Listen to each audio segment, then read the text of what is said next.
Wangjing Teksam Laikai ngasi thokiba miyamgi hauda pulisna irang laksinaba honabada nongmai kapagi thodokta soklaba Ilangbam Nandabir masagi sahi 53 Hairok Part 2 Bazar maning husband of Angangsa Devi miyoi edu Ras Medicity da operation gi damak pusinkhre hari Wangjing di irang kansilakpadagi CM Makhada satpa yadabadagi mathakta helicopter oina tonglaga hankhre Isagi lam miyam ngak senaba thorang lokhodagani FNCC Ti khulenda phurubani gi naha sing khuthongnarakpadagi nongmai yawnarakhre nongmai baiba policing lotkhre Employee Kudimak security pigadabani athingba marakta Wangjing gi BDO office minister Yumnam Khemsana ngasi sangakre Khongjom de numita BJP lengakte yawba MLA BJP gi thomi sing amadi lengak sakotba miyoi amata laikat pasang haloi laiba ki thawai thakraba thawba singda ikaiba khangdaba lusingba sing lakpiganu koko human wing Paminaraga wari sanaraga solution puraknaba honasi Manipur gi chief minister ni hairaga Thauban gi mafam anida athingba thamlakpasi nungaijade CM Yumnam Khemsal Prime Minister Modi na modern code of conduct ngang na satre haina maran sirakli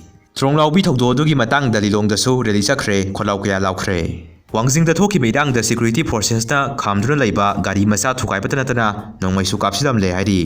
tangkhun naga singna kuki gi khundam na pubai sing pipeline kakthuna ising thalat khre kangpokpi da curfew thamkhre Aroi bada khoi masen hatongna bagi phibam lakpasidi yam nungaijade ireisa sa amasu situation ji khangbiu wakan phathabiu hauze ekhoi masen hanaduna leiba yaba matam nate ekhoi hauzik se refugee singna phawba ngamramna salibani marebak sida ekhoi saunaba yade amukta tapthabiu please haina ara baitengkon gi PR robinang khairak pamna phongdroli